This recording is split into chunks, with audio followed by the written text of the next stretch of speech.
Hi, and welcome to another episode of Wine and Wisdom.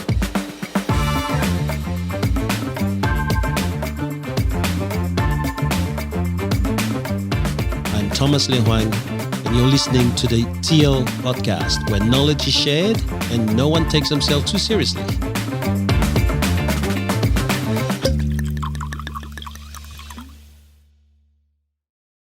Hi guys, how you going? Yeah, awesome, mate. Good afternoon. Okay, Cam, you might want to start it since you wanted this topic. Actually, a bloody good topic. Yeah. All right. So we've got to start each week now with a disclaimer. And that disclaimer is that we're doing a show for entertainment purposes, and the opinions held therewith may not be the actual opinions of the people appearing on this show. So don't hold it against us. We've got to debate both sides of the argument. We've got to have more than one point of view. Some of you may not like it. We don't overly care, but don't hold it against. Is that how the disclaimer is meant to go? Yeah, that's a good one. I like that one. Is that all right? It's how it should be. It's how it should be. It's absolutely. We don't care. We don't care. We don't care, but just know that we're here to discuss the topic. So, how is everyone? Louise Fleming, Port Macquarie Foster Extraordinary. Welcome, Louise. Thank you. Welcome. I've been waiting for this opportunity. Oh, Shit. Yeah. We in the hunt for We set a low lady bar. who's going to be able to handle this bantering. So we'll see. Yeah, well, you've got me. You've got me. All right. Is it raining up there, up in Port Macquarie? It's about to. I've just come back from Foster actually along the highway, and I can tell you, looking out to that west, it's pretty nasty. It's about the color of your shirt, Thomas. We run Wine and Wisdom a bit like the real estate industry, Lou. It's a very low entry requirement. Oh, depends what office. No, it's all good. You did your 24-hour ticket, mate. You can open an office now. Well done. Congratulations. All right, so let's start first. So what's your motto, Luke? I can see it. You actually started Big Bang. Yeah. Big Bang today. I've already got it open, so letting it have a little breather. I'm on the Penfolds Shiraz, South Australia 2019, the Maxes. Yeah. So, I thought special occasion deserves a special drink. I like it. I'm sure you guys have already had multiple. Am I right? We've already had that one. But it doesn't matter. Maxes. That's all right. No, it might not be the same year. So it doesn't matter. So Chris's as long as it's not the same year, it's fine. It's the rule of Chris. What's that? What's Chris's rule? Bring the same wine every week and shut up. I did it once. Yeah. All right, twice. All right, maybe 3 times. There are things we can't do, which is bring the same wine, right? 2 weeks in a row. Yeah. And or rate our own wine on Vivino. Those are some of the rules that we can't do, okay? Okay. There's also another rule where Thomas makes all the rules and that's the rule that I know. They change from week to week. That's rule number one. So. They get upgraded weekly and added to. Anyway. Well, there's never a notice period. You'll find out on the day. We did have a competition, so it would be very good to have a look at the scoring of the other bottles that we have. So let's start with Chris Dinola's bottle. Hang on, there was no competition this week. No, that's what we said. Oh, I thought he said there was competition this week. No, there's no competition. Thank God for that. Because I think my wine was, I better not say too much in case the makers are listening. It's a Carrington Burge. It's a nice wine. It's a 2018 Cab Shiraz. It's nice enough. It's drinkable. Good wine. Good for vinegar. Good wine. There's specials. You buy a mixed dozen for $100 delivered to your door. You get some gems in there, and it seems pretty good. Where's that winery from? Say it again. It's called Carrington Burge. It's from the Barossa. Nice. And it's a 2018. A few years to it. Yeah. I did try a glass last night because I knew I wasn't a competition. But it's nice. It's a nice wine. Nothing to write home about, but it's nice enough. How's the weight loss competition going then, mate, if you're drinking every night? No, not every night. I didn't say every night. I tried a glass last night. It's all right. I'm down I've only got 500 grams to go to meet this week's requirement. Good. That's good. That's we had to reach it by when? By Sunday, isn't it? By Sunday. Easy. I lost a kilo yesterday. Might be stress related. We haven't worked out yet. So. I'm down 1.8 kilos in two days. So. But they're not the size of you, mate. What, two good craps from you and your bloody belt size goes down. All right, mate. What about your bottle, Ken? I'm going to put 2 kilos back on. I have a Robert Mondavi. God, I can never get the camera right. Is it American one? Yeah, it's a California 2019 Chardonnay, a very original name called Buttery Chardonnay. So, that sounds very good for the waistline. That one does. Yeah, we love our butter. Some people like oaky Chardonnays. I like a buttery Chardonnay. So we've had some good ones from the California region. So nice. Sounds interesting. Yeah, and is it one of those ones if in bourbon barrel? No, this one wasn't. This was French and American oak. This one. Okay. It wasn't. You can get them. They do some aged in the bourbon barrels now. Pepper Jack do a bourbon barrel one. Yeah, double barrel bourbon barrel. Double barrel, yeah. Nice. It's nice. Good flavour to it. I got what they call Once and Well. Once and Well, Margaret River, 2020 Chardonnay. So this winemaker here, the reason it's Once and Well is that it's coming from his dad, who said that, if you do it once, you do it well. I was about to say, it's one of the. So he decided, hey, that's going to be the label. And then it's nice. I frequently use that line in real estate, actually. Do it once, do it well. I prefer it when a deal falls over 3 or 4 times, mate. You get to practice, Margaret River is very, very good for Chardonnay. Yeah. It don't have to be old. I don't know if that's going to come up very well, but it's a very different colour, this one. It's a bit lighter, isn't it? It's quite, actually, it's more, it's... no, it's almost a brownie, haven't had enough to drink kind of. It is, isn't it? Interesting. Cheers. Cheers, guys. Guys, welcome, Lou. Cheers, thank you. Oh, it's buttery and it's Chardonnay. Good name. It's delicious. This is delicious. So when we're competing, the budget's $50. Danola, you've spent $4.20. If you're lucky, with postage. I spent $20. CL, yours, judging by that label, mate, is about $14.30, I reckon. $25. And we know, yeah, 20, Max is 25 on special. Oh wow, that's normally a $45 bottle. I know. I did well. I'm good there. Mm-hmm. All right, let's introduce the subject for this week. A really tough one, Ken, but I have to say, really good one.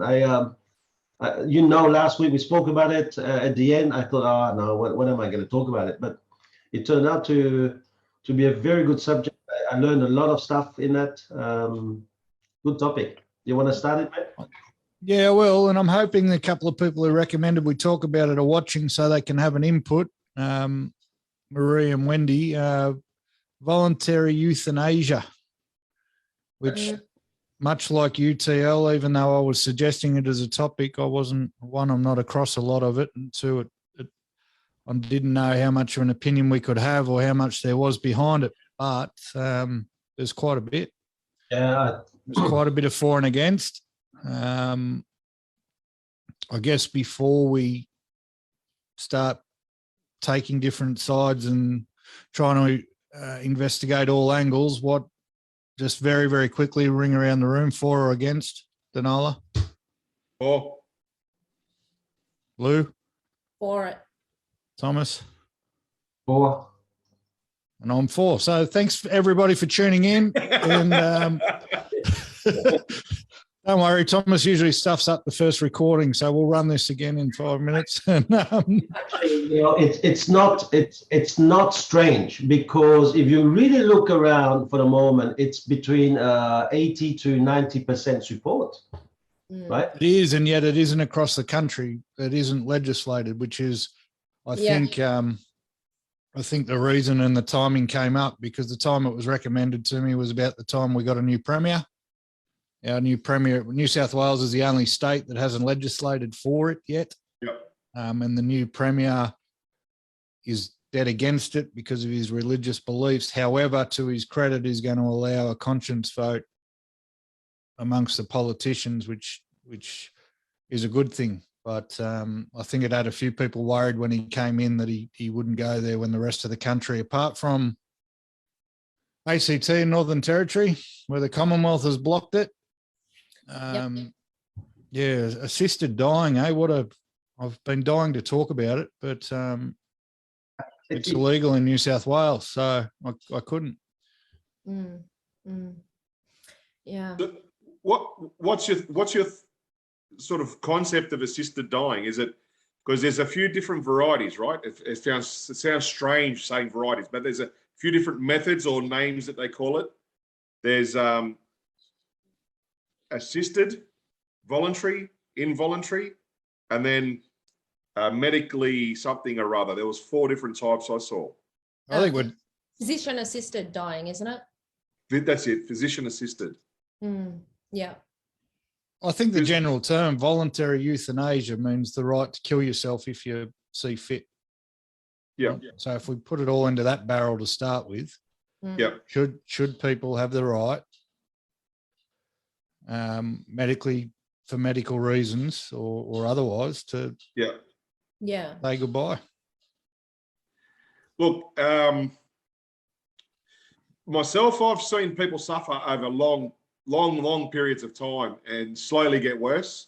And I've seen people suffer for a short period where it was taken out of their hands altogether. But on both scenarios, as loved ones, it's never easy to say goodbye to someone that obviously a family member. It's never easy. So on the other side of it, we support the people wanting to take their life, but on the, in a nice way, in a respectable way. Being on the other side, it's never easy, but you have to respect the wishes of your loved ones. It's a very hard thing to sort of to come around. It took me a while when I had to do it. It's quite hard. What do you mean you had to do it? New South Wales, it's not legal. How can you be doing it in New South Wales? But look, my mum was sick for a very long time, mate. And in the end, she said, next time I get sick, don't let me get better. She said, you keep me comfortable. And that's the only thing we could have done. I suppose if she wasn't so religious, because she was one of these religious people, she probably would have decided maybe to have shortened that lifespan. But she got to a time where she spent many, many, many years in a lot of pain. I don't want to bore people with details, but she said to us once, she goes, I've signed a do not resuscitate. No extreme measures whatsoever. And she got sick quite quickly at the end with a virus that she had, and the virus eventually took it. But luckily that took 7 days, I think 7 or 8 days from memory, where sometimes people live in that state for years. Which is, so for me, seeing that short period, but knowing how long she had suffered, it's like, thank God that that the pain's gonna stop. But someone who's got, like, for example, ALS or, terminal cancer or whatever it may be, man, that's gotta be hell. Yeah, well, the pain is hell, but apparently the worst one is dementia. Apparently the losing a loved one to dementia is probably one of the worst things that you could go, even above cancer. Listen, I had the privilege to sit down with a young lady who spoke to me a little bit about the value of voluntary euthanasia, and because she had experienced that as a younger child with her own parent, and she said to me a very, very good line when she said, when we have a dog or a cat coming to the end of its life and it's suffering, it's okay to just let it go. But it's a funny thing that, when it's your own mother or your own someone you love and you need to do it, well, the law says you can't. That person needs to go through shots of morphines right? One after another, which is actually going to shut the body down anyway. It's going to take longer, more suffering. And it really, it really started shaking me. So I did quite a bit of research and started looking into that a little bit more afterwards. But we have the right, if we were in hospital, we have the right to say, I don't want any food, I don't want any water or medication, right? That's right. Which means I am doing voluntary some kind of, right? But I can't just do it the other way. No water, no food, no medication. Mate, that's gonna be a lot of pain. So the hospital system, be these doctors who sign, who swear by the Hippocrates law, they're okay to just let you die in a cruel way, but not in a compassionate way. Yeah. And If you want to die, you got to pay. What do you mean you have to pay? No, that's what they're saying. If you want to kill yourself, that's fine. We'll let you, but we're going to take we're almost going to take our pound of flesh for the process. We'll let you starve yourself. We won't give you a pill that lets you fall asleep and never wake up, but we'll let you starve yourself. I know that they will alleviate pain during that process, though. They will administer morphine. But the one thing, if you ask, there's no fluid drips. It's only pain relief that you'll get during that time. But it can be a slow process. Well, guys, I think, if anything, I can probably talk pretty emotionally about the whole subject, having lost my grandmother 3 weeks ago. Yeah. The thing that I struggled with was she was exactly that, in hospital. Because of COVID, we couldn't see her. Because of COVID, no family was allowed to be there with her, and it was really, really tough. But exactly that, like what you were saying, Thomas, they stopped feeding her. They couldn't give her food or water, not even in a drip, because it would prolong the process. They continually dosed her with morphine every 4 hours. She lasted 3 days without food and water before she eventually died. And the thing that I can't get my head around is, and I know you have all obviously done some research and whatever, and as have I with recently going through it. Have you guys looked into and heard of the doctrine of double effect? Okay, No. So the doctrine of double effect is where, because it is illegal, voluntary euthanasia is illegal. Okay, so you can't assist, nor can you self-take your life. Okay, do you see what I'm saying?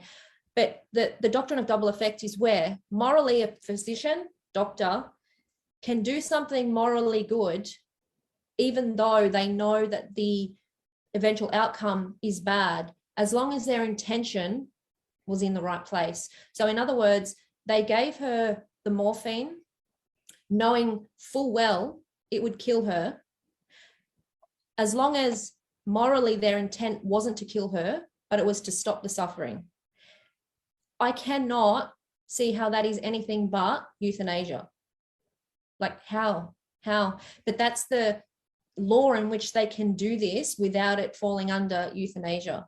And what really frustrated us as a family is my nan never wanted to be, she wanted to die with dignity. She didn't want to die in a hospital alone.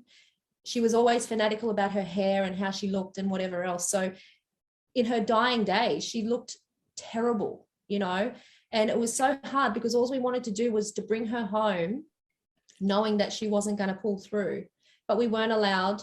And what I can't understand is why we couldn't just bring her home if they were going to continually dose her with this morphine to alleviate the pain, knowing full well it was killing her.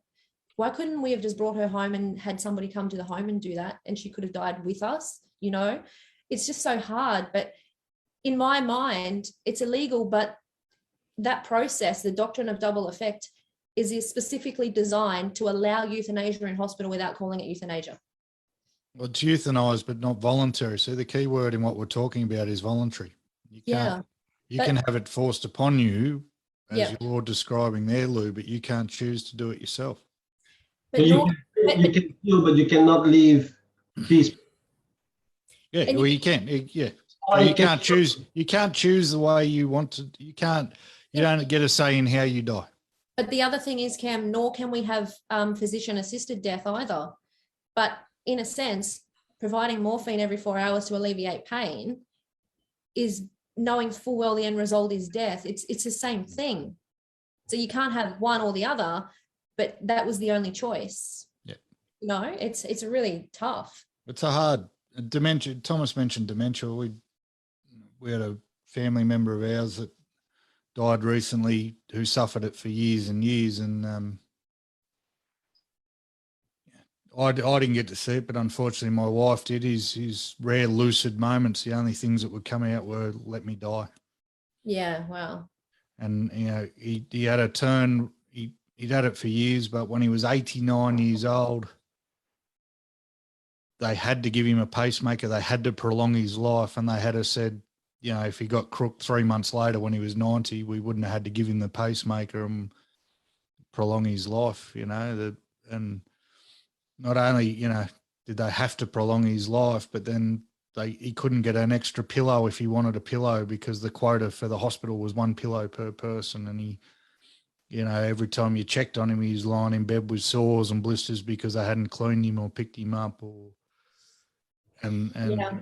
poor Upper, mate. But his only lucid moments they were very fleeting, but they were, "I want to die, just let me die." Yeah. And you know, he had to go out the hard way, and it's a disgrace.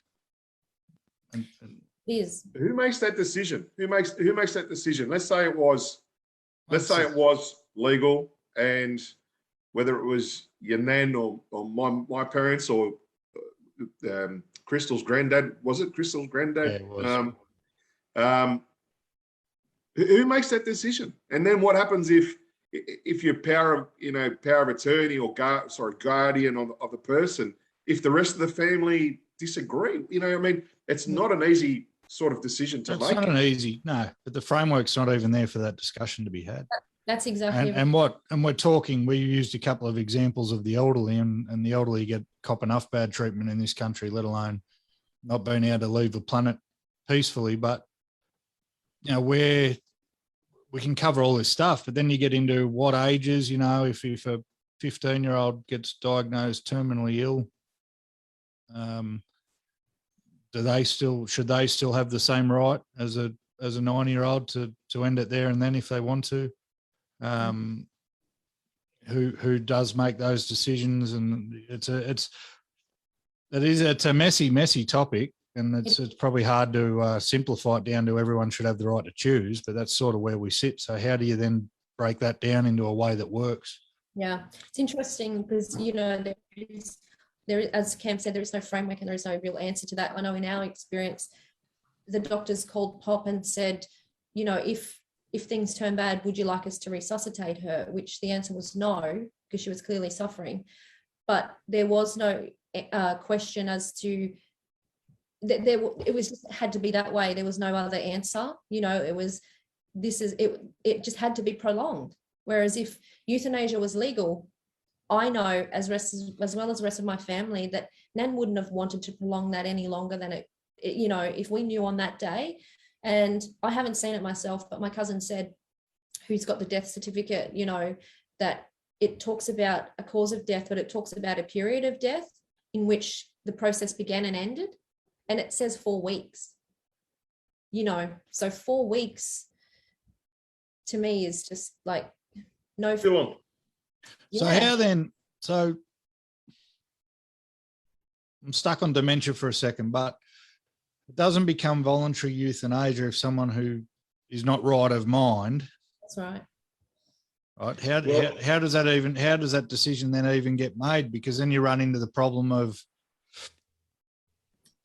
we're here to be controversial. If a family member wants someone dead, and can expedite that happening for a variety of reasons, you can imagine the rabbit hole you jump into when you start going that way. So it's okay for someone, horrible terminology, but someone with cancer, right, who's still right of mind can make that decision rightly and do it. So that should be easier to figure out. But how do you figure that out then for someone with dementia? It can't be a voluntary euthanasia, can it? Because they're not capable of volunteering. That's right.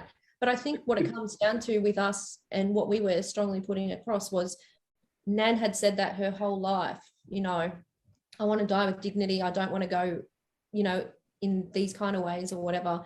And I know it's something that probably wouldn't even, we could say it a million times and the doctors probably still wouldn't listen, but we knew. And I guess that's just the conversations we'd had. And I guess that's conversations that happen when people are getting older. Like Nan was not well. She had a major heart operation probably 6 weeks before, which wasn't just it wasn't just a valve or a stent. She actually had a whole new valve placed in her heart, which, you know, started the whole process, unfortunately. But she said then, if something goes bad, let me go. I've lived the best life. I'm 81 years old. If it goes bad, let it go bad, you know, like we knew then, but you know. All right. So what about now going into this? We have our Premier Perrottet announcing that he's going to invest more money into the palliative care. What do you guys think about palliative care unit? Look, the voluntary. Is that a business? Is that a business? Is that something that is really helping people? And I don't know, spending more money into it. He's saying, you know, that unit deserves a little bit more comfort and more.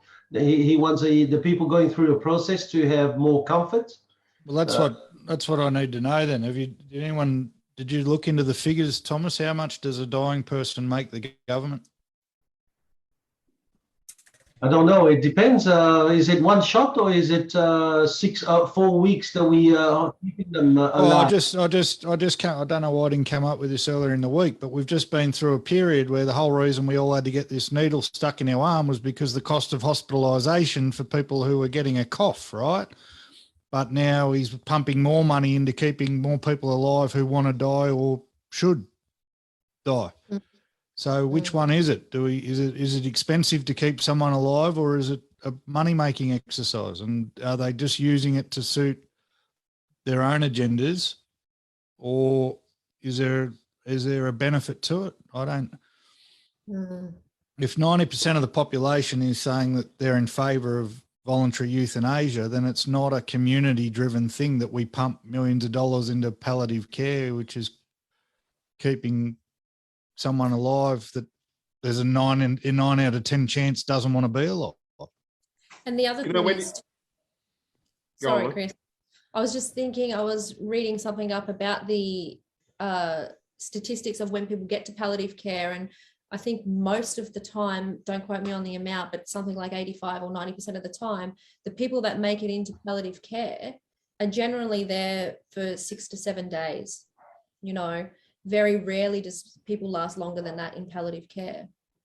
No, so what's Perrottet buying us? Better pillows? Or? If you're young or not, because younger people, they've got a bigger heart. They can actually last longer. Yeah, true. Yeah, I think we've got to be, that's part of the conversation we've got to keep in mind. This starts from, people are dying from every age, right? So Exactly. Palliative care, can we agree that it's going to be end of life care, right? That is the whole term for palliative care, yes? Yes, that's exactly what it is. Wouldn't that money be better off spent on the elderly that have quality of life, the ones that can enjoy like an older life? And when it's their decision to go, you know what, I'm now ill or whatever, they've now got that decision to say, okay, I don't want a week, 2 weeks, 4 weeks of palliative care. I know I've got ALS. I know I've got cancer. I know I've got, obviously they're not going to know they've got dementia. You understand where I'm going? Yeah. I think that money that he's putting on is that promise he's putting on is a vote grab. If he really wanted to get people's attention, spend it on the elderly that have quality of life, that can enjoy themselves in their older year, their twilight years. Exactly. But is it a vote grab or is it for profit? Because if it's a vote grab, he's not reading the room very well, because the whole country is moving towards you might be right. Legislating. Mate. And that's why I was wondering if anyone had done the figures on how much money does a palliative care centre make. Like, we know nursing homes are a fucking... The Jeff coming up, so he will know, so he will tell us, because the Jeff knows everything. We know how much money's in nursing homes. That's the biggest scam, or over 55s, for example, they're the biggest scam known to man. So maybe palliative care is the same thing. Interesting. So, guys, what is it that we have a few states in the country that have now legislated it, and we still have Queensland? I think Queensland's Queensland's done, mate. There's 5 states. Done it. Yeah, New South Wales basically. And New South Wales. What's going on? Well, that's what we need to find out. So no one's done the numbers. I'll ask again. No one did the numbers? In terms of what numbers? How much money is to be made from keeping old people or keeping people alive? No, I didn't do it, mate. To the doctor or to the hospital? Oh, to whoever's. Well, there's a reason other than God, right? The Parato's saying he won't vote for it because of God. Okay, so there's got to be a reason other than God, because we know one thing about the religious types: it's all good until there's $1 million on the table, and then all of a sudden it don't matter so much. Okay, so it's pretty big, Cam. Listen, I think that we all have through the times we all have in our DNA that kind of thing, that maybe there is a high intelligence. Maybe he does exist. I'm not saying God doesn't exist. I'm just saying that I think while a hospital room is probably between $8,000 and $10,000 now, it's probably going to be a bit more, because not many people want to push that syringe. Not many people want to be instrumental to giving that cup. And so this is also the fear. You have, once you start that kind of process, I mean, what about doctors having their own conscience and saying, I'm sorry, I'm working for this organization, but there's no way you're going to force me to do this. So there's an enormous amount of doctors who will go to a certain extent and stop.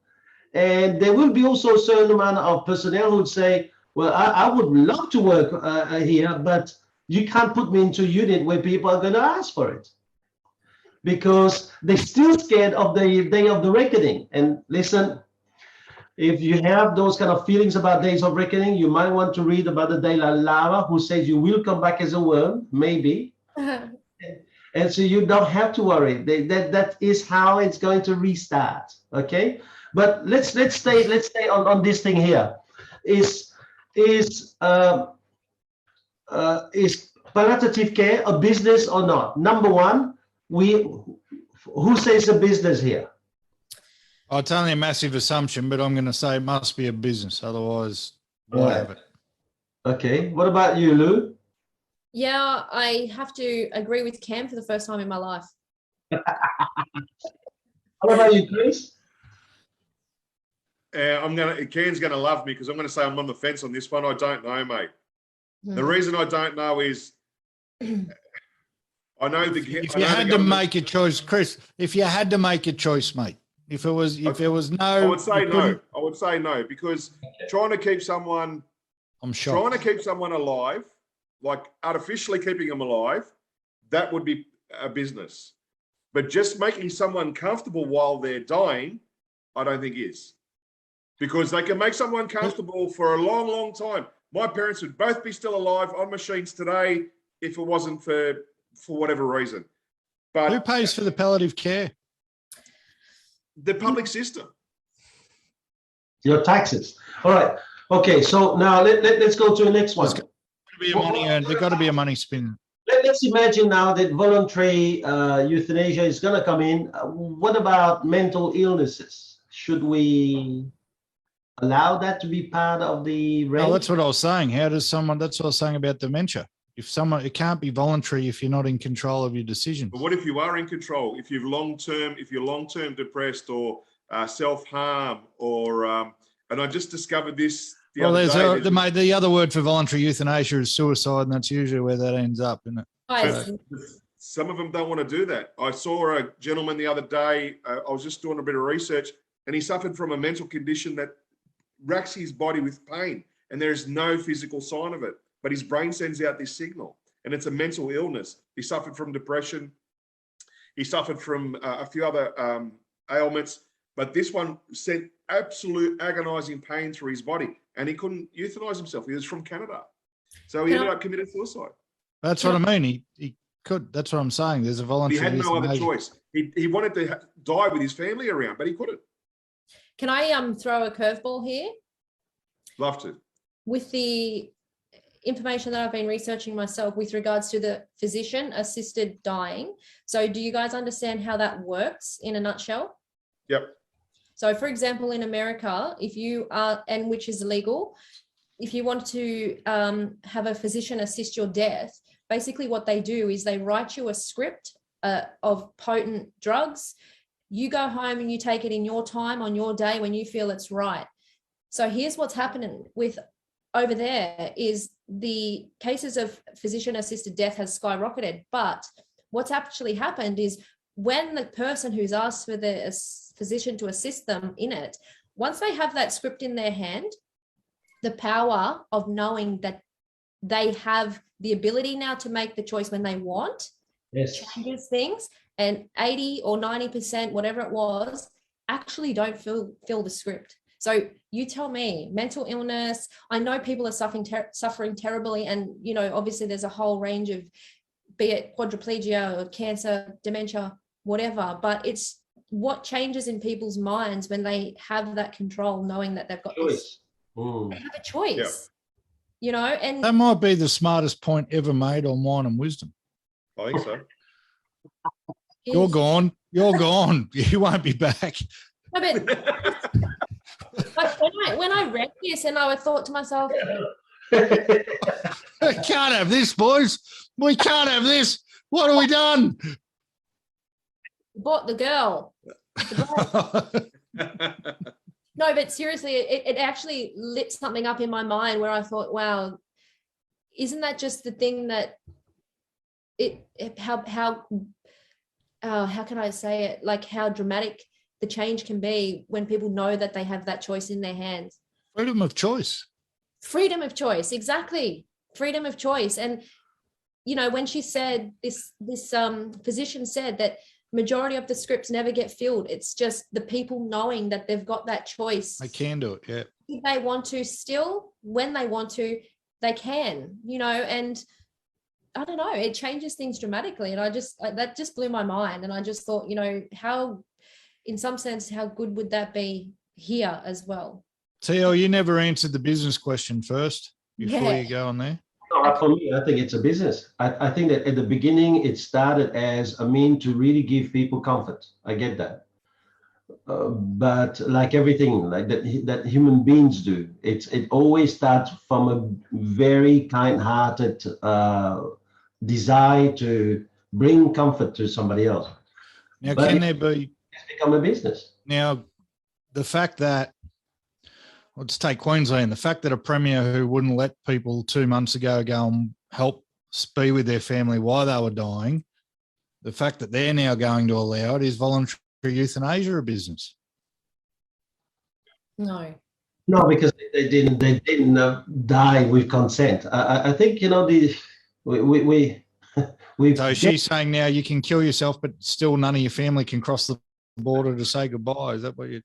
Yeah, because killing yourself, as it's going to obviously kill you and it's going to affect other people, but it's a choice you're making for yourself. By her allowing people over the border is possibly going to affect a larger amount of people. No, I just meant that 2 months ago, it's like she's allowed voluntary euthanasia, but she won't allow someone to cross the border to say goodbye to someone who's dying. So I reckon there must be cash in it. I think it's a very funny thing, you know, because when you think about it, the only purpose of government is to help us live a good life and make good decisions, you know. But you look at the way that the government has stuffed up with COVID or the handling of COVID, where they majorly stuffed up. You would think, you know, we're gonna have to stop giving either government or people who are in the business of administrating drugs to really say to people like the four of us, you guys don't know anything because you're not physician. But no, we're in the business of having loved ones.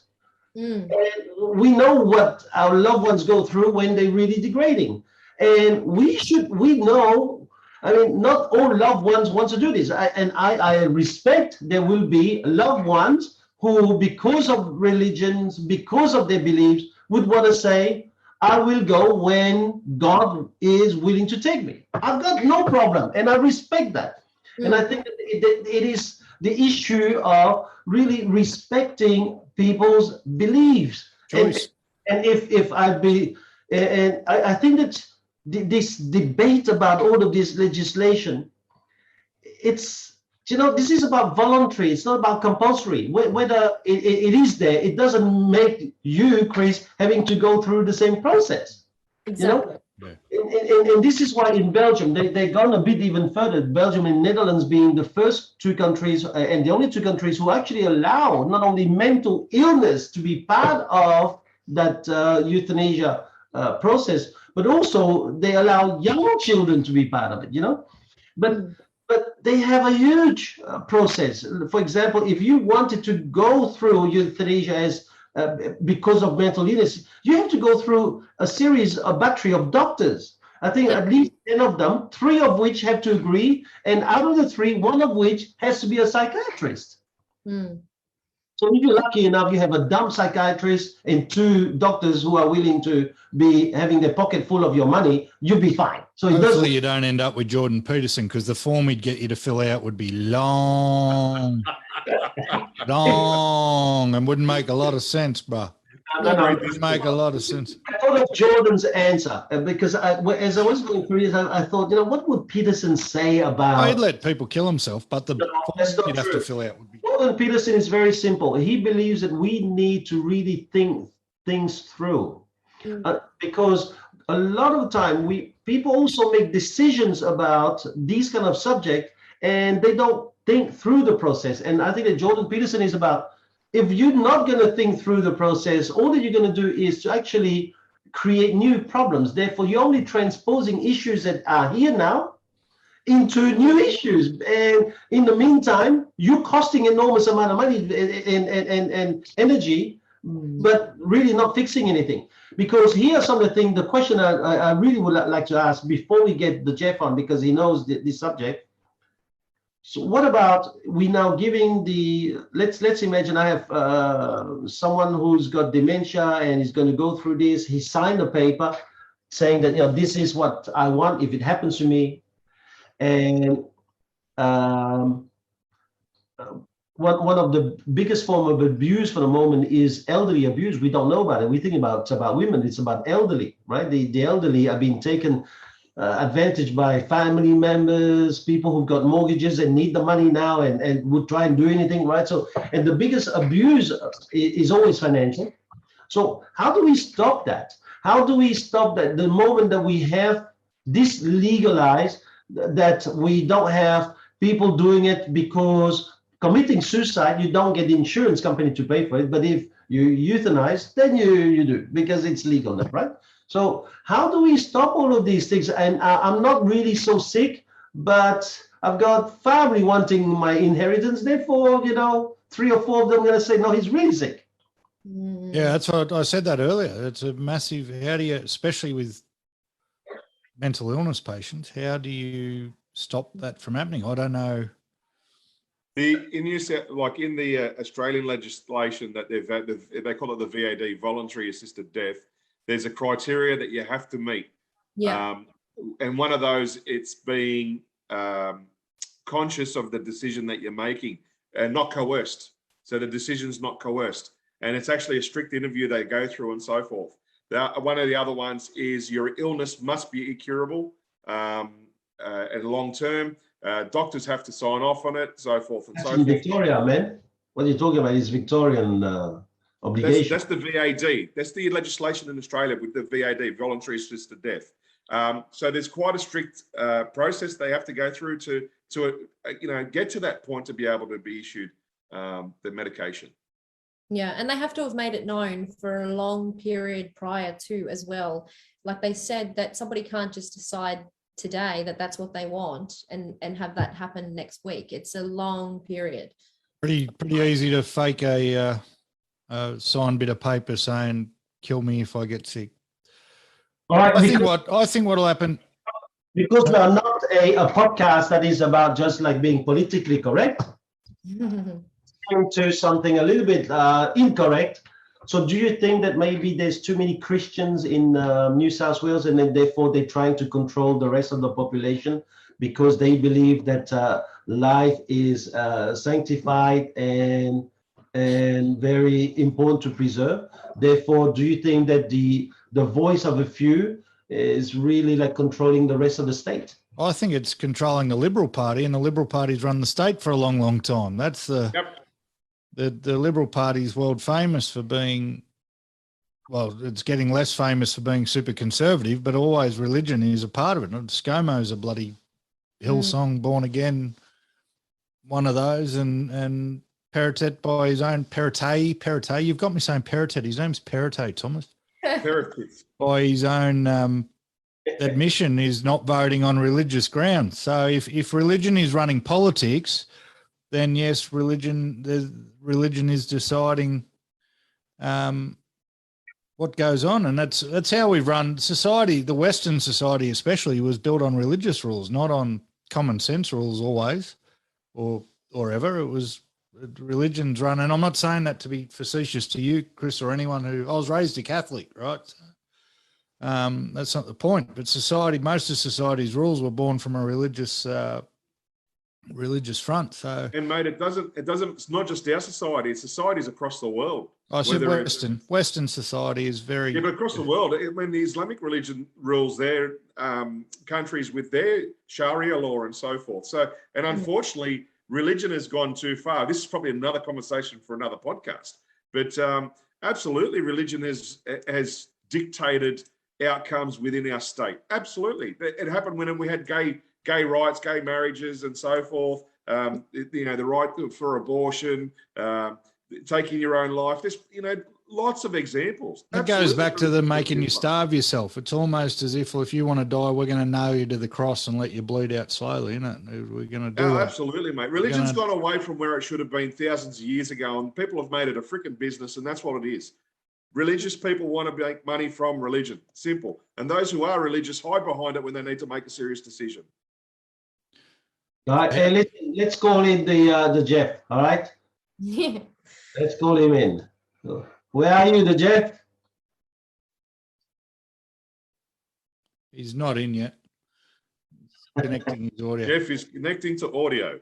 Yeah. He's my new best friend. He voted for me last week. Well, I love you, Jeff.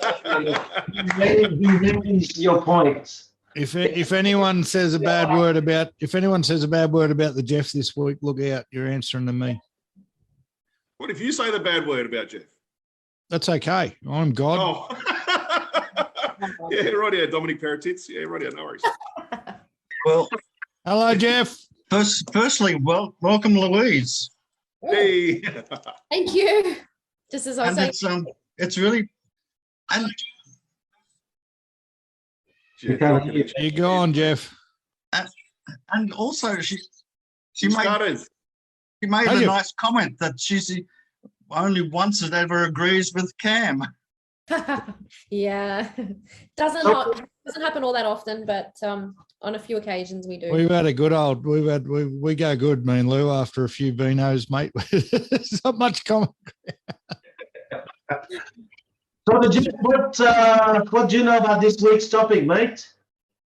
Well, we should start off with it. This is a good news week. We shouldn't. This is a very heavy topic that you chose this week. Yeah, man. Yeah, but look at the good news week. We've been debating and arguing COVID for the last weeks. Finally, we get these people now flying in and flying out of Australia. Isn't that a marvelous thing? Now that we're all double vaxxed, and that's a big celebration. No, I disagree with you, man. I think you're wrong, Jeff. I disagree with you, man. Didn't take you long, mate.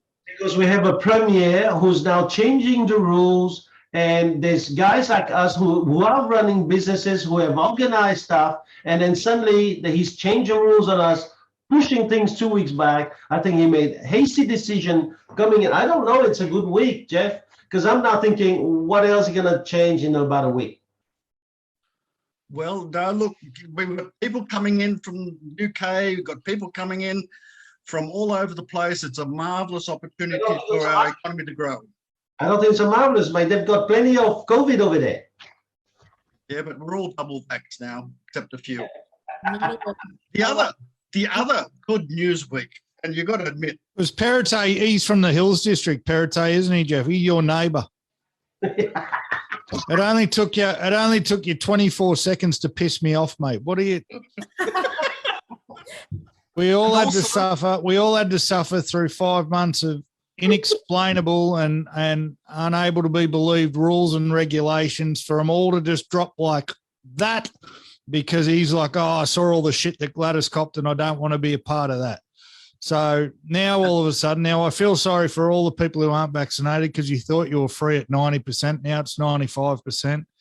My feelings are with you, brothers. And now Jeff, you're an idiot. Yeah, well, I'm not listening anymore. The next good news story was Cleo Smith in Western Australia. That was the greatest thing I've ever heard for a long time. Yeah, do you know what? Now that you mention it, that Jeff I like. And you know what? This is what I'd say, even though I don't swear as much as Cam. Fuck you to all of you who thought it was her parents, right? Because everyone's full of freaking opinions, and here it is, right? So this is what I say. Those people, if you know them, God, they ought to be hanged or euthanized, whatever the subject of today. Can I ask you this, though, Thomas, just on that? And I wasn't one who was saying it was the parents, but how many times has it been the parents? A lot. Since Lady Chamberlain, it hasn't been. It was definitely a dingo, mate. It was definitely a dingo. But this is a fucking social media warriors. None of them would have walked up to the parents' face and said you did it. So all these tough pricks on fucking Facebook and what an accusation to throw at people. Like fucking hell. That's keyboard warriors for you, mate. Facebook, but Meta is going to keep it on their freaking profile because to have it as a tattoo. That is disgusting, you know. It shows me how many of us really have opinion, including us, right? And they have no concept what it's just the feel. It's just when I saw them on the video, the look on their face meant that they were. I mean, serious? How many years did you study, or did you just watch a lot of Neighbors to find it out? You know, you have to talk that stuff. People got this is the job. That topic. That's what made me happy. Yeah. I think it's a really big week for that sort of stuff, and I thought I want to just break up the momentum a little bit. But I'm happy to go back to the. No, I thought that you missed out on another subject. I think that it is great for governmental, parliamentary, and diplomats to now share with the common public like us the SMSs, the messages that they have on SMS. Well, you know. I think it's great that Dan Andrews is about to get powers to declare a pandemic whenever he wants and no one can say anything about it. I think that's fucking sensational for Victoria. You wouldn't be there for quids, would you? I'll tell you where he's already legislated voluntary euthanasia. I know what's going to be happening in Victoria very, very, very soon. The pills that they're not taking in America, Lou, send them down to Melbourne because he's trying. That fucking little prick is trying. That sneaky bastard. He's like, you know what he's done? He's like, these morons keep voting for me. I killed 800 people in nursing homes. I completely fucked hotel quarantine. I've put them through 17,000 lockdowns for absolutely no reason, and I'm still here. So you know what? I'm going the whole way. I'm going to invent a law that gives me absolute power over everyone. Let's see if the morons go for it again. I reckon they will. I reckon. Mate, say what you want about Chairman Dan, but fuck, he's talking about getting away with murder. He's gotten away with over 1,000 so far. A genocide, mate. He's getting away with genocide.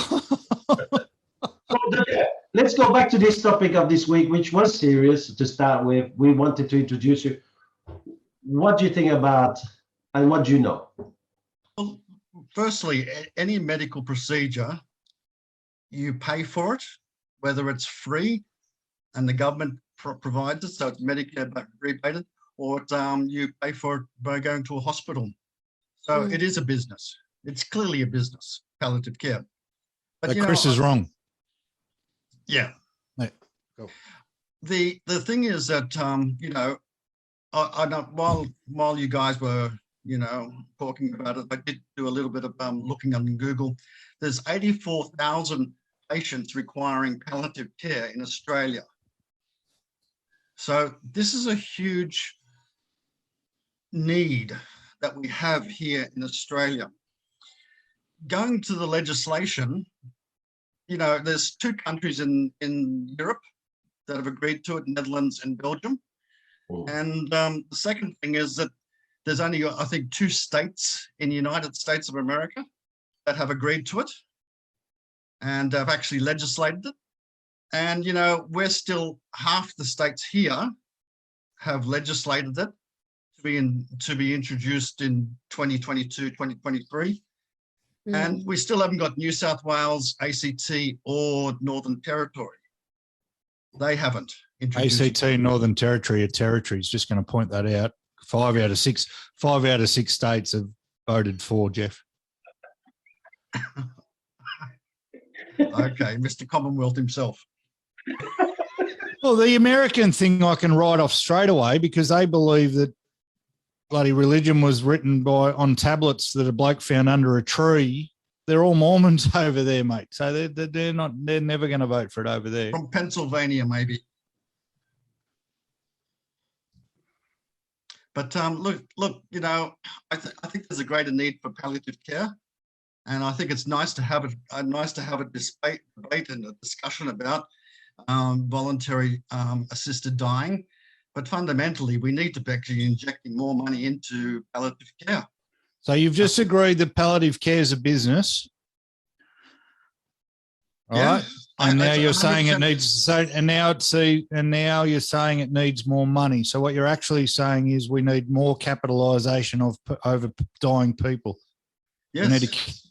Yep. Yes, we do. What are you thinking?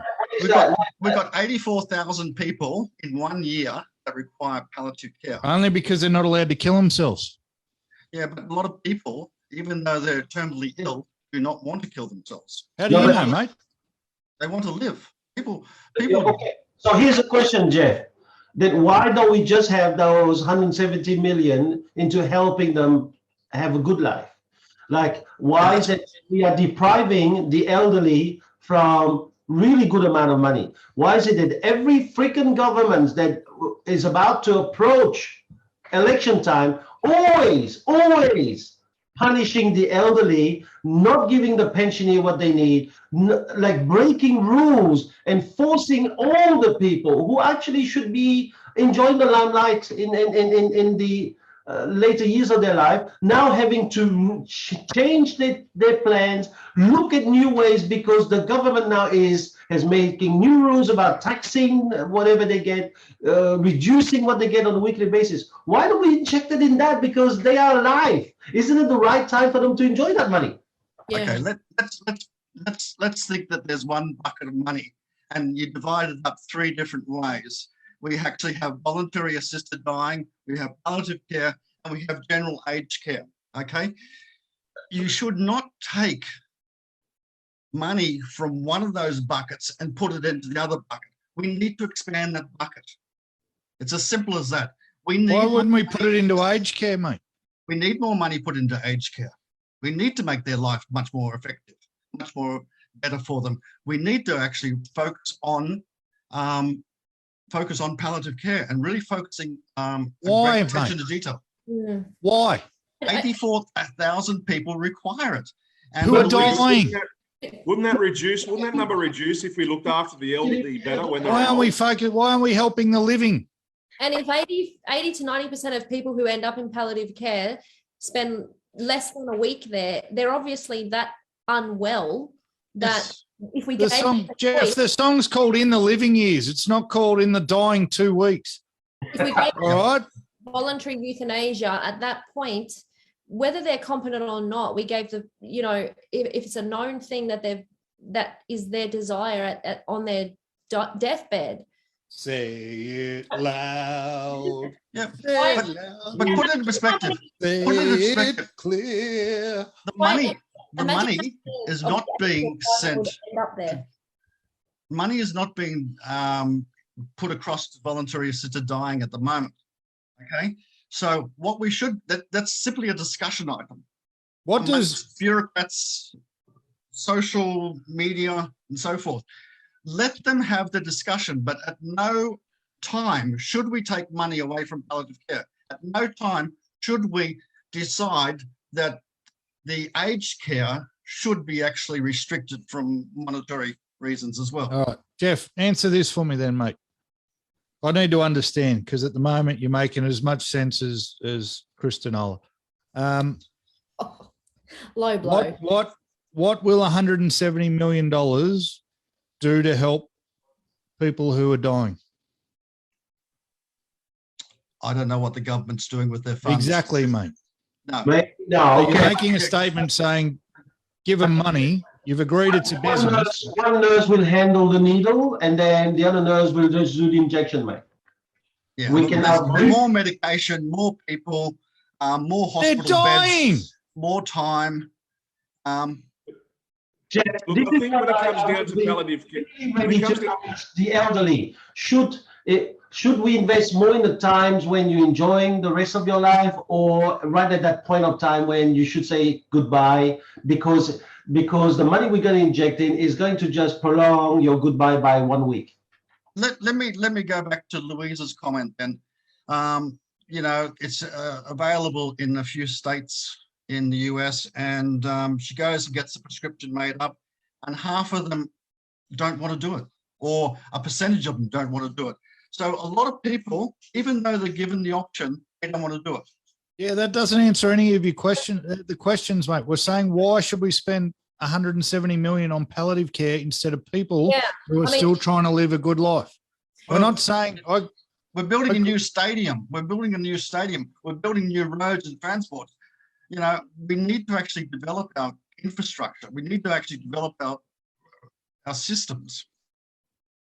You can't just stop things and live in the dark ages. no one's saying stop. We're saying don't give $200 million to palliative care. Give it to people who have still got time on planet Earth.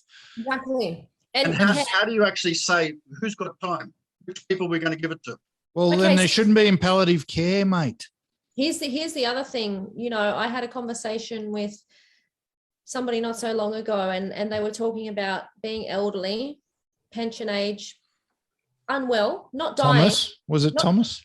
No, not dying, but getting on in age. Okay, and so they could be here 5 years, they could be 10 years, but the point that they made is they walk into Coles today, Woolworths, or any of those big supermarket chains, and these people pay the same amount for bread, milk, peanut butter, sugar. They pay the same amount for those items that we do. Okay. Now, in terms of making life better, easier, more comfortable, why does it have to be when someone's dying that we make it better? Why can't it be something that we start at an age, a younger age? Not necessarily, I'm not talking, 50, but I'm talking possibly 70 or something like that. Why does it have to be when someone is, actually dying, or at that point that we try and make it better? I reckon we spend more money on stopping people dying than we do on keeping people alive. Exactly. And they're two completely different things. And it's ass up.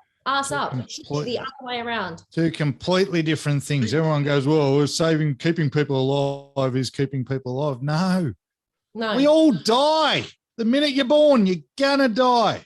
You start dying the minute you're born. Exactly, Cam. And that's What is that saying, Jeff? Everybody dies, not everybody lives. That's why death is more universal. And this is what I always wanted to ask someone like you, because I know you know quite a fair amount about this. But really, I see elderly who buy a chicken for the couple, and they have to make that chicken last 3 meals. right.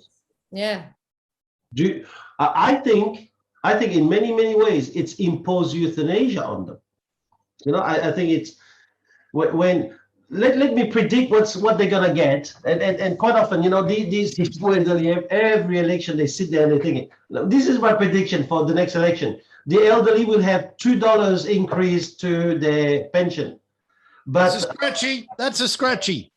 The cost of life will go up by 7%. I mean, this is how it's going to work. The electricity bill. I know of elderly who actually switch off the heating system, lie in the bed, watch TV together under the doona because electricity is too expensive.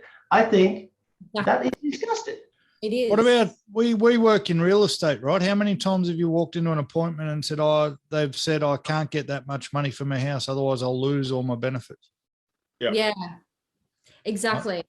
I'm only allowed 250 grand in the bank. I've got to sell these 3 houses because I'm not allowed have more than that, otherwise I lose all my benefits. So, if for doing so well in life, we kill them.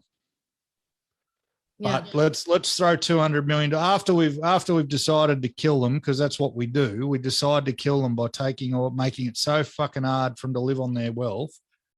Then we're going to keep them alive in that.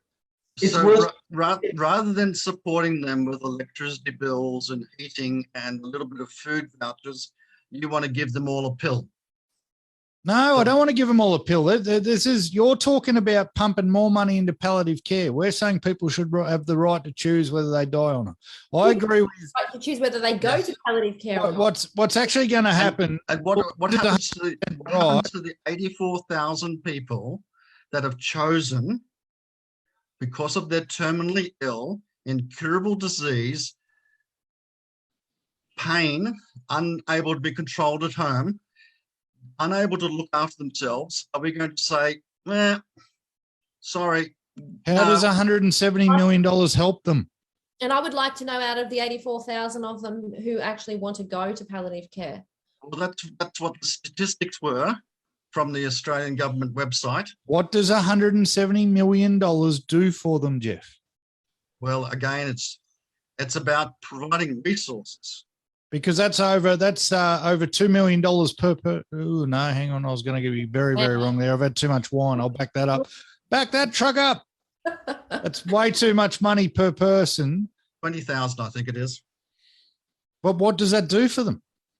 It provides a sense of dignity in dying. How? Because they go. These are cliches, mate. This is what Berejiklian's doing in front of ICAC. What is $170 million going to get spent on? Well, I'm not here to justify what the Berejiklian. But you're saying they should do it. No, I didn't. No. You're saying give them the money. But palliative care is I said two things. If you have a bucket of money that's been equally divided up between voluntary assist, palliative care, and also aged, if we need more money to support this 3 different buckets, we need to actually develop a larger volume. I'm not saying how many of stop money from going to one area, then another area. I'm not saying that. How many of the 84,000 people in palliative care would say, please don't give us that money, give it to starving children, or give it to impoverished people, or give it to who's struggling to pay for the electricity, or people who are struggling to pay for the electricity? Some of those people might have been struggling to pay for electricity as well. You never know.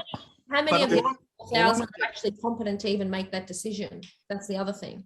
I think, look, when they're in palliative care, they're at a very poor stage of life.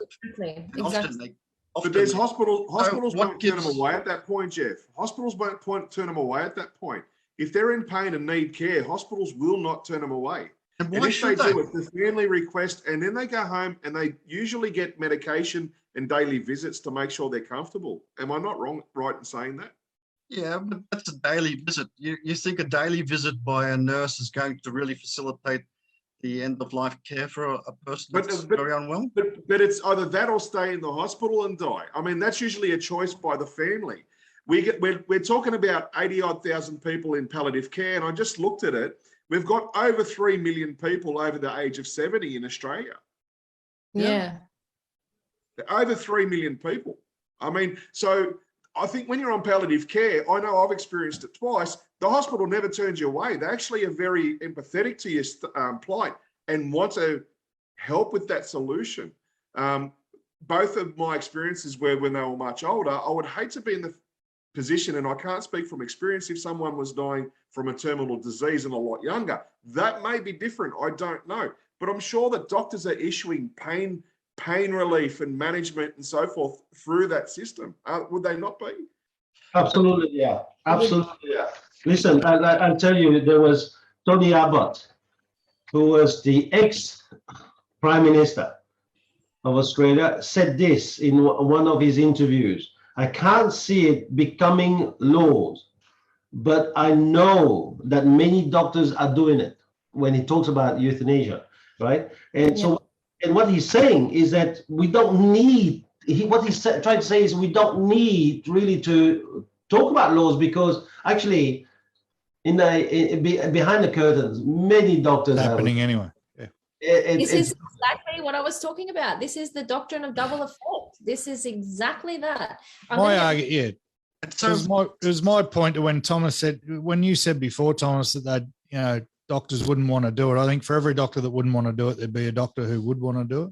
No, but it's not that. It's not that, Cam. The problem is this: unless it's law, we're not protecting those good doctors. Not protecting the people who want to do it. So And my point to Jeff, sorry, Jeff, but my point to you is I'm going to Elon Musk you, Jeff, because Elon Musk just offered to pay $6 billion to end world poverty, but the World Health Organization couldn't tell him how the $6 billion would be spent or how indeed it would end world poverty. The question I keep hitting you with is, how is $170 million going to improve anything for the people who are already dying? They're in palliative care, end of life care, and how much better could that $170 million be spent? And all you keep saying is, oh, it's going to help. That's not. Yeah, but Cam, I've said it already 3 times now, so I don't think it needs to be repeated. Just listen back to the podcast again. Yes. But going back to Louise's comment, it's very true.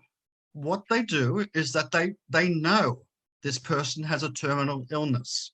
They know that this person is going to die at some stage. They know that giving them morphine and other drugs is going to end their life sooner. But that is very different. That is what palliative care is. It's letting them die with dignity. Yeah. Which is very different from actually turning around and eventually saying to that person, do you want me to give you a big dose that will end your life in 30 seconds? And that's a very different thing. Still haven't answered the question.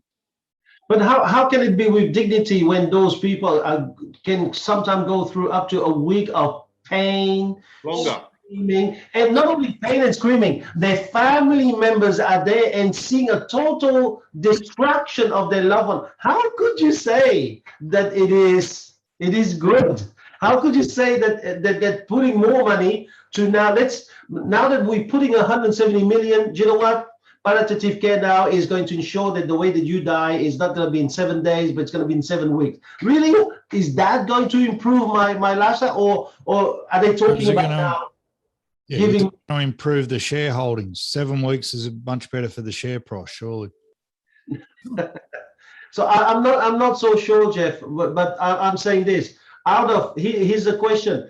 Out of the 84,000 that you're saying are claiming this, how many would not be in that situation had we pumped in money to people who in the twilight years of their life really had the comfort that governments and precedent governments have promised them? If you pay your tax, if you work this way, if you lead an honest life, this is what you'll be getting when you retire and can go on a cruise for whatever time you want. Yeah. That's what I would have told him in the living years. Instead, Jeff, this is what we're getting. We're getting doctors right now who have to break their values, lie, in order to let certain people go first. We have elderly people who actually have to take a job somewhere only for cash, because if it's not cash, well, I'm going to lose part of my pension, therefore also breaking my values in order to survive. And the doctors aren't breaking their values. They're helping and facilitating a person to eventually die with dignity. It is illegal. We're the ones who are helping people die, Jeff. I would love to ask the doctors and the nurses, okay, who were administering morphine every 4 hours to my nan, I would love to ask them if they felt they were betraying their values, knowing full well, the only outcome was death. Let me just bring a personal. Jeff, you've pissed Louise off. There's no hope for you, mate. No. Off to palliative care for you. No. We had our disclaimer. I'm all good. No. No, don't back down, Louise. Don't you back down. No, but the thing is, like this doctrine of double effect that I'm talking about, okay, it says that if doing something morally good has morally bad side effects, it's ethically okay to do it, providing the bad side effect wasn't intended. So put yourself in the doctor's mind, shoes, morals, everything. They know what they're doing inevitably ends in death, okay? It's not their intention, but they know in their heart of hearts that what they're doing is hastening someone's death. So in a nutshell, they're providing a euthanasia, whether they believe it or not. But, you know, going back to it's not a euthanasia, Louise. I hate to. Jeff's just seen dollar signs, mate. He's seen 170 million. He went, yep, let's do that. It's not euthanasia. It's not voluntary because the person in this instance wasn't competent. So the first is, yeah, it's still euthanasia. It's completely, the patient doesn't have consent anymore. So how can that be voluntary? It's not. That's what I said. It's involuntary. It's involuntary. But it's just briefly, just before I've just got to duck off, but just briefly, I want to just give you a little bit of personal. One, I've worked in a medical industry for a long time and worked in hospitals a long time, and I've actually seen one person very close to me that actually had cancer for probably 2.5, 3 years, and we sort of actually had to live through that. And that was my wife. And she died at a very young age. Now, she went to a private hospital. Yeah. So that's part of the business. And I had to sit there with my daughter and watch her eventually die in a palliative care unit. So I think what they do in palliative care units is of utmost importance. I could not stress the importance of what they actually do because, number one, I've worked in the medical industry a long time. Number two, I've seen it personal. Number three, I know many clinicians and doctors that also go through this. It's not a dilemma to them because they know what they're doing. It's not, and they're doing it. So, you know, I think to myself that the whole argument that you have with voluntary assisted dying, you know, only a couple of places and around the world actually do this. Palliative care is done in every single country in the world. It's done everywhere. It's done in all the small hospitals in the back of nowhere land. Palliative care is so important. And we should actually invest a lot more time and energy in palliative care because it's the utmost importance for dignity. Jeff, can I ask a question, mate? If your wife had wanted to die. She didn't. No, I'm not saying she did. If she had wanted to go because the pain was too much and the pain she was putting you guys through was too much and there was no avenue for that to happen. None. She didn't want to die. I know, mate. Nobody of young age wants to die. That's very simple as that. And I don't know of anyone that does. I know, mate. But that's a shoe we're trying to wear, mate. No one here's been through what you've been through, so it's not. No, but the point is to keep this. There is a personal side to this story, and there's also a logical side to the story. Most people, and Louise brought it up, most people, even though they say, give me the tablets, give me whatever the injections, give me whatever, they don't want to go through it because fundamentally most people don't want to die. That is true. Is palliative care helping that? Yeah, but that is in the States that Louise got, right? Because in Belgium, when the law came into effect, there were out of the first 100 people who applied, they've allowed 48 of them. And out of the 48, actually 11 of them said, no, we don't want to proceed. So 25% desist. So I don't think we have enough of a sample really to say the real percentage, right? Yeah. So we're going to also have to be careful about this, because to say, however, it is true that the minute that people have the choice to make their own decisions, they can do certain things. It's a bit like, with COVID, same thing. If we had the choice, it's probably going to be a very different kind of a game.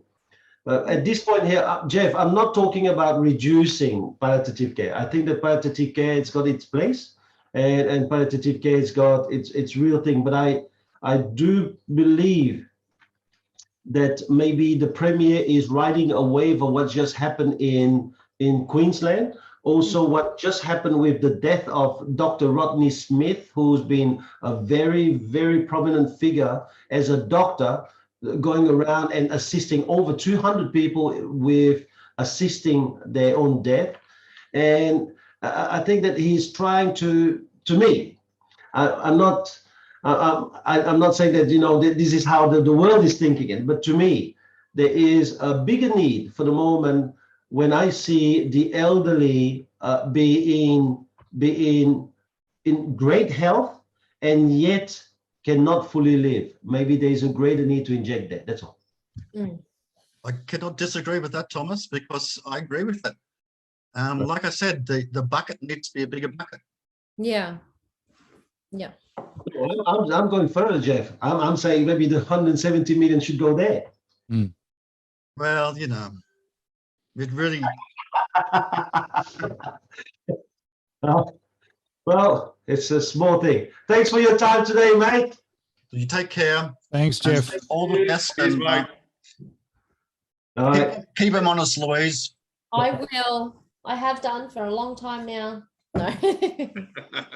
All right, Jeff. Hey, mate, you just pissed him off, man. I want to say this. Obviously. You just pissed him off. Oh, well, you got to ask the question, mate. But we're not here. What are you here for if we can't ask the question? Yeah, absolutely.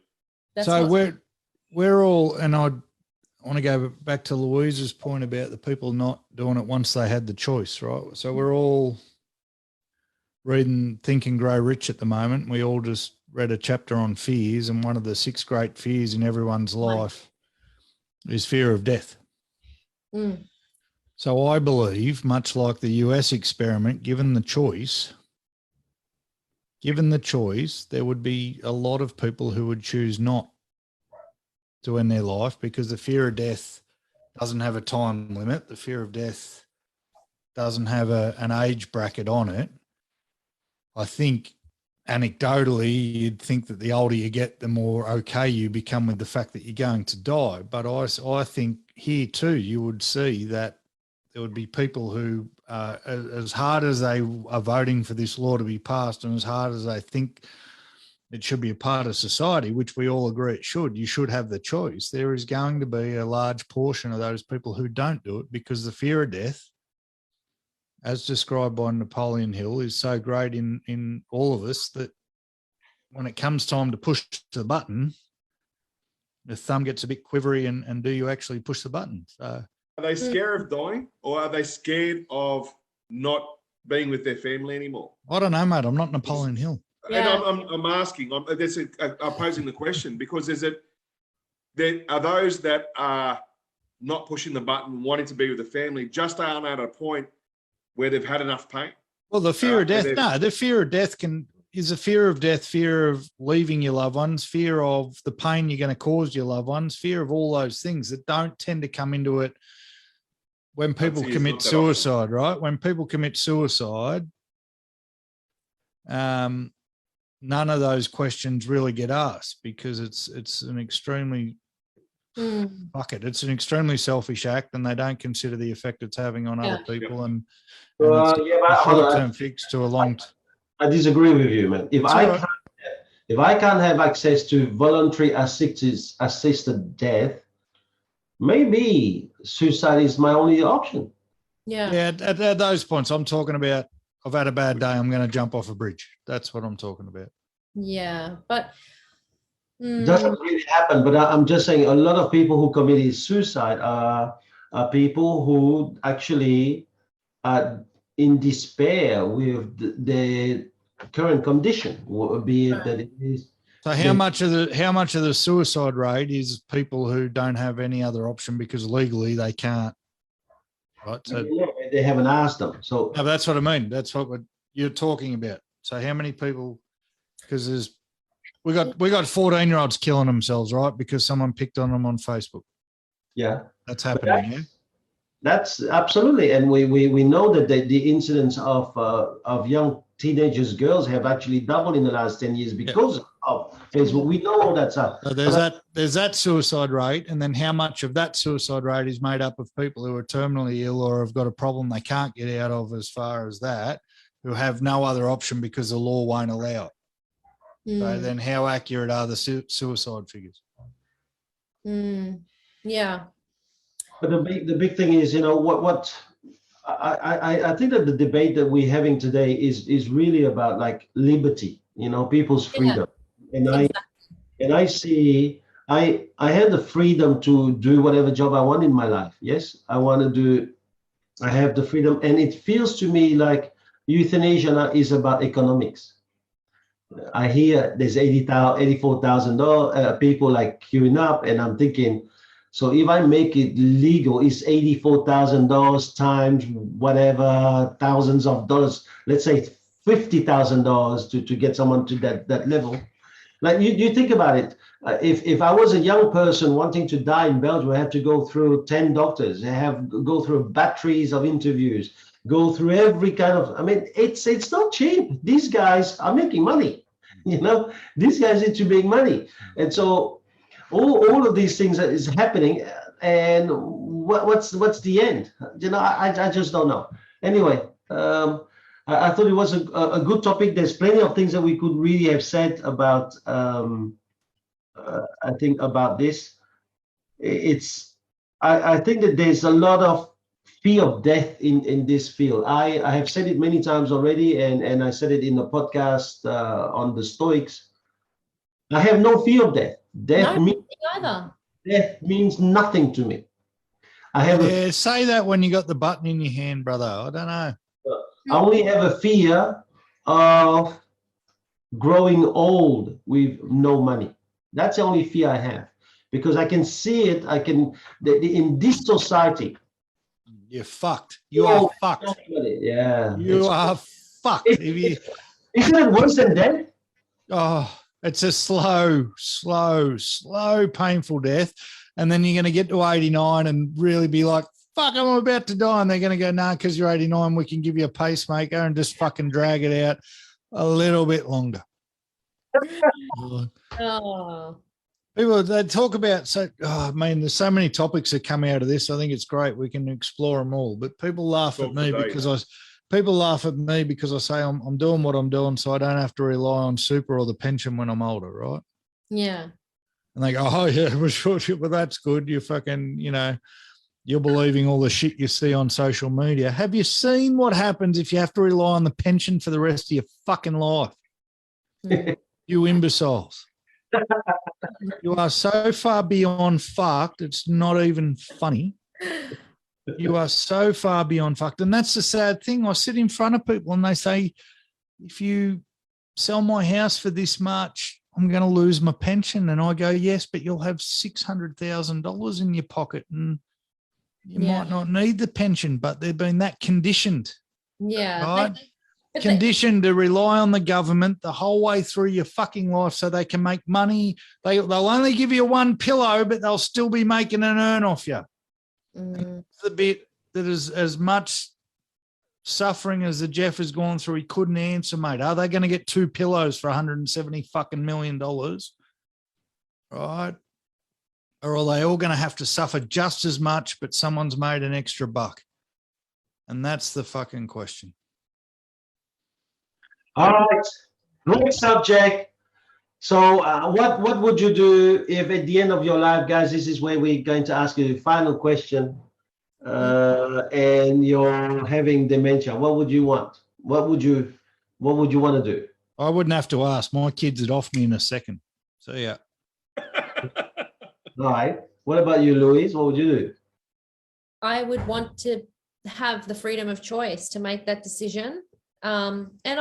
And you know, even though I'm not even at that age, hopefully, where I need to even think about that, but I've always said, you know, if I become a burden on you or my children or my family, or I'm in a position or a capacity where I can't, you know, if let's say I'm in a vegetative state, that's no form of life, in my opinion. I would say, you know, I would want the choice. I would want to have the choice to make that decision to not be here, because I mean, like you, Thomas, I have no fear of dying. I know I'm only 37, but actually I'm 37 in a few weeks. Don't look a day over 45, so you're all right. But you know, I've had a small life and a limited life, but I feel as though I've lived a good life. If I died tomorrow, I would die happy.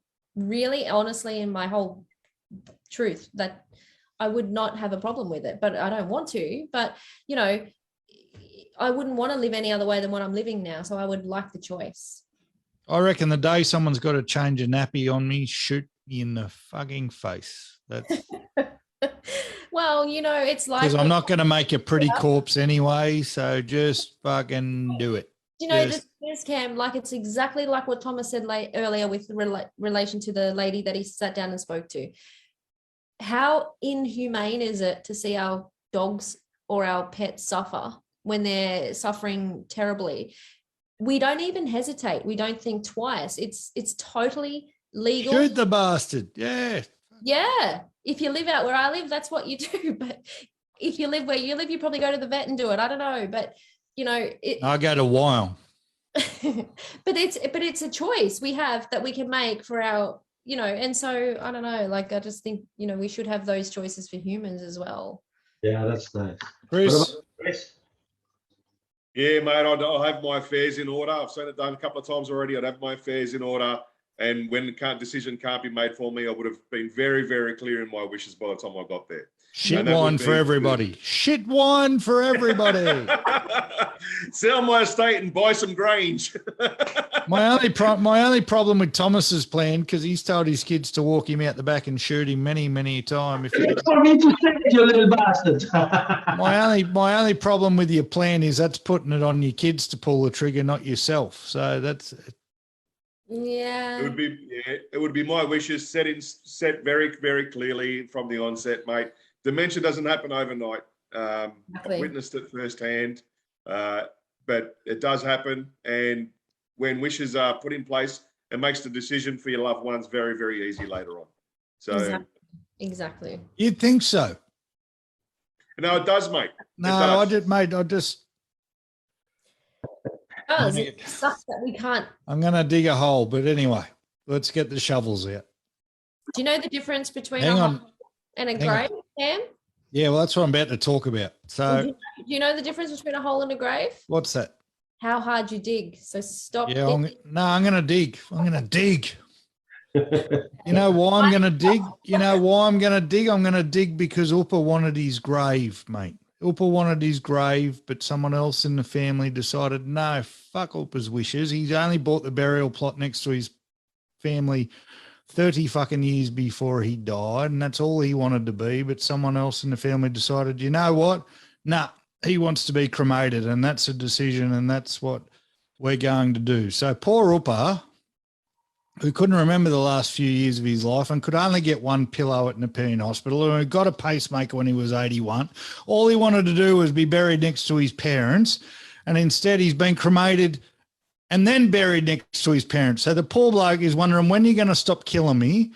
All he wanted was to die and be buried next to his parents. But no, couldn't even have that because people's agendas come into play. Right. And there's my whole dug, and you'll never, ever see me again. And thank you. But that's, it's not about, you can have all the wishes in the world. And that's, Tia asked before, and I sort of broached the subject, that when you can't make the decision for yourself and people are making that decision for you, what's the agenda on the plate? So the unfortunate thing is, Cam, that obviously the person, the powers that be, were making the wrong decisions on his behalf and not his wishes, not following through his wishes. That's very unfortunate. But when those wishes are followed through and they're very, very clear from your parents, it makes the decision very easy, mate. Pretty sure if you buy a burial plot next to your parents, it's pretty clear what your wishes are. Yes? Yeah, look, there's no question. I'm not going to comment. Yes, I agree. It is for your wife. No. Yeah, well, yes, no, but wife didn't even get a decision, mate. It was taken away from the rock. Uma didn't even get to decide where her husband went. And then the funeral, the cemetery, that one cremated him and made an urn, and then two buried him and made an urn, said it's this much if you just want to bury him, and it's an extra $450 if you want people at his burial to stand on the graph. Yeah. And it's not cheap dying, I can tell you that. Oh, mate, 170 million they're getting. I think it's to make death commercial is wrong. I think I love to be buried on the piece of land where I live. And I think I'd like to just go voluntary with a 25 cents bullet. I think it's safe for everyone. There is no manufacturing of barbiturates or any kind of drugs involved. You're never going to find your body, brother. I've already organised that. So Thank you. I want you to do that then. So let's start with this topic. Listen, I don't know who the hell came up with the topic this week. It was really heavy. I just need us to stick to what we know best, which is women, men. Before we go back to this topic, it was so hard. It was so hard because I think that, the topic we're talking about is everyone's got their own opinion. And I think if we're talking about respect, maybe we need to respect everyone's opinion. It's an end of life. This is the last bit of someone's life. Let them do the way they wish. What we didn't get today was one person, even the Jeff, say that people shouldn't have the right to choose their own destiny. Exactly. All right, so I don't think what we've done here is disrespect anyone's belief. If you believe that people don't have the right to choose, I need to understand why, because I can't. We're very good on here at playing both sides and being able to put the shoe on the other foot and try and imagine what it would be like to be on the other side. But even the Jeff didn't say that people shouldn't have the right to choose whether they live or die. So I don't think we've crossed that line, TL, where we're not respecting other people's opinions. I think it was. No, I'm just talking about. I'm talking about the fact that it's not legislated. Anyway, so what are we doing next week? Why don't we put it out there again and ask the audience to write in and give us some suggestions? Yeah, we can, but wait, some dumb dude in audience gonna make it even tougher than euthanasia. Come on. Is vanilla ice cream better than chocolate ice cream? I don't know. No, I'm just thinking about like what we decided, because during the lockdown we spoke about all of these issues of lockdown. Now that lockdown's finished, we've made a decision that we're going to talk for a little while about men, women, and because I think it's a big subject. Do you know why? Because I think I look at my children, I look at other young people. I think that I'm not going to say they've lost the notion of men versus women, but there is so much running them these days. You go out to the bar with a girl and she's got one too many drinks. Well, do not touch. If you do this, you do that, you're gonna have to be very careful. If you say this at school, it could be bullying, and if you do it online, it's cyber. It's crazy world for them, And so because of all of these things, I think that a lot of these children, they actually started to stop thinking about some of the natural way that we do. And Jordan Peterson has taught us this thing: let men be men, and let's not try to turn men into lobsters who've lost the battle. And so I'm just thinking maybe let's go back to one of those topics where, who gives a shit? Nobody listens to our stuff anyway. So where we talking about men versus women like in the old days. Just so we're clear, if I've had one too many drinks, you're all allowed to touch me, okay? It's all right. Well, you already know that, mate. You already know that. I don't need it tattooed on my forehead, okay? We're good. Oh, We're good to go. All right. So We'll have a think during the week. We'll come up with something. think about the topic. If our audience can tell us, because there's a lot of audience who's listening, but you guys are not coming up on screen because you're shy. And let me tell you why. Because you're scared of what society could think of you if you were putting your name on it. It's a shame. So shame on you. I'm only saying what Chris was going to say, but I thought that I'd just be the one to blame for in case you're not happy. But hey, Louise, what do you guys think? Louise done a good job? Done a good job, mate. Wonderful. am I allowed back? There was too much agreeing. We'll talk afterwards. Hey, I don't know. We have to make a decision, right? So, I like Louise. I like Louise. I think that she brought intelligence to our podcast, and I think know what's going to happen when we pick a topic that Louise doesn't agree with, and that excites me. Well, I that's don't know if you can see the table tipping slightly, but I'm excited. So. yeah. Well, that's when I said we get WWE. What is it, Cam? Like, Rock and roll wrestling. Thank you very much for today, team. thanks, guys. Thanks for having me. Thanks, guys.